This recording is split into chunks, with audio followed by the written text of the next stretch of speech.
kumanta. Ngayon po ay, dahil sa wala pa yung sasaganana, ngayon po ay papakilala ko sa inyo ang aming mga guests na noong araw sila ay mga daycare child ng kamukha nyo. Gusto nyo na ba silang makilala? Ay, ang hina ng sagot. Yung mga babae hindi sumasagot. Gusto nyo na silang makilala? Ang unahin ko po ay si Marilyn Barameda, daycare child, 1995-1996. Nung mga panahon na yun, kasing laki niya siya.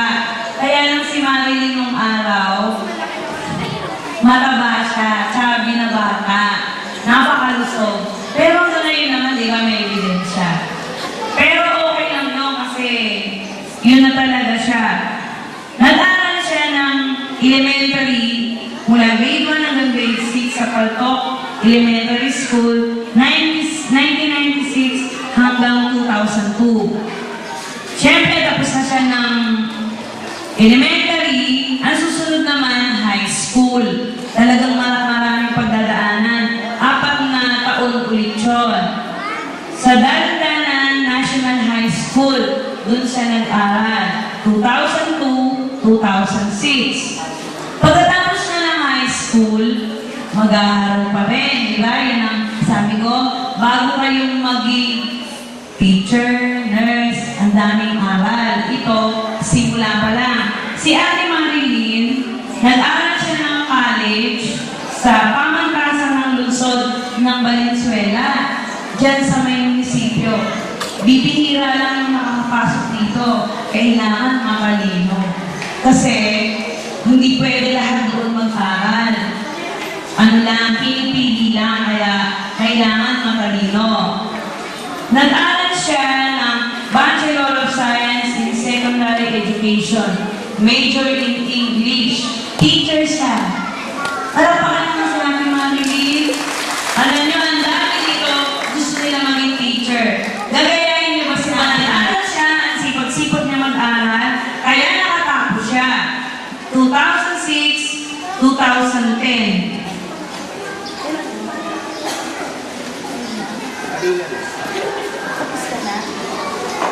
Pag-graduate lang pala ni Ate Marilyn kasi 2010. So, palapakan natin si Ate Marilyn Barameda. Pakinggan natin yung sasabihin niya. Makinig kayo para sa inyo yun. Gayahin niyo siya. Ayong isa ka na. Ay. Papakahirap na lang. Gusto niya rin. Tampahan. Ito naman ka.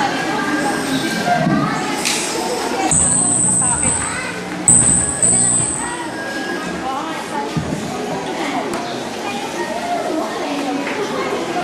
Hello, good morning, kids!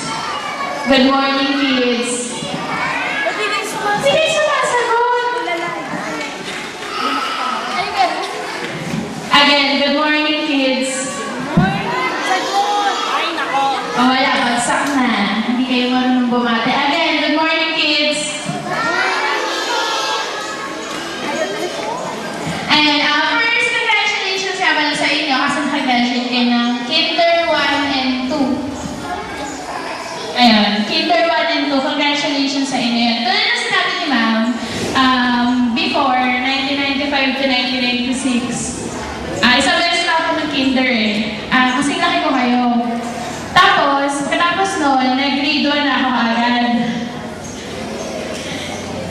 Ayun. Tapos nung graduate ako, kasi 5 years old lang ako noon, eh dapat 6 yung tinatanggap. So sabi nila, para daw makapasok ako, salikit-kit na lang daw ako. So, pero gumagawa din ako nung ginagawa ng mga normal na estudyante. Pero, yung isang bagay na naging proud ako, kasi kahit salikit-kit ako, honor student ako nung kinder, o diba? Diba? Ayaw nilang magkalam yun. So, sana tulad ko, maging successful din kayo. Kasi diba, kinder pa lang yan. So, may elementary, may high school, tapos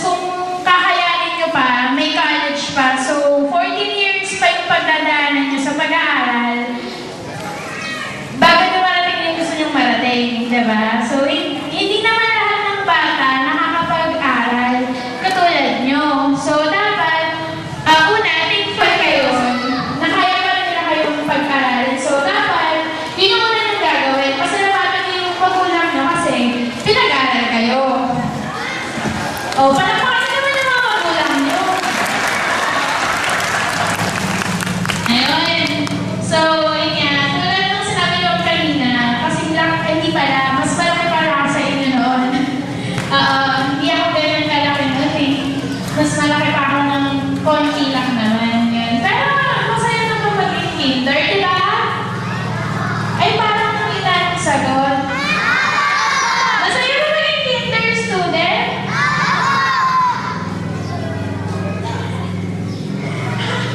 Yun, hindi naman si Teacher Berg yung classmate ko yun yung kinder. O, maniwala naman kayo. Parang hindi kayo naniniwala. Kaklase ko yan. O, hindi nakalata. Yun. So, ayun, kaya nga ang sinabi ko, galingan nyo kasi hindi lahat ng estudyante ay ng bata sa mundo napapag-aral sila ng mga magulang nila. Diba? Tsaka, sa hirap ng buhay ngayon, kahit na sabihin mong nakapag-aral ka or nakatapos ka ng pag-aaral, hindi lahat nakakahanap ng trabaho. So, kailangan galingan nyo kasi yun yung tinitignan ng mga employer pag naghanap kayo ng trabaho. Siyempre, kayo hindi nyo pa alam yun. Diba? Ayun. Tsaka, sa mga magulang, low po. Low.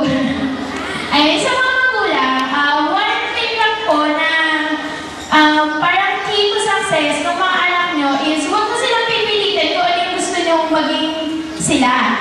Kunyari, si Daddy kasi engineer siya, kaya gusto niya, paglaki ng anak niya, engineer din siya. Eh, paano kung ang gusto ng anak nyo, maging doctor siya? So, magkalayo, di ba? Isang engineer tas doctor.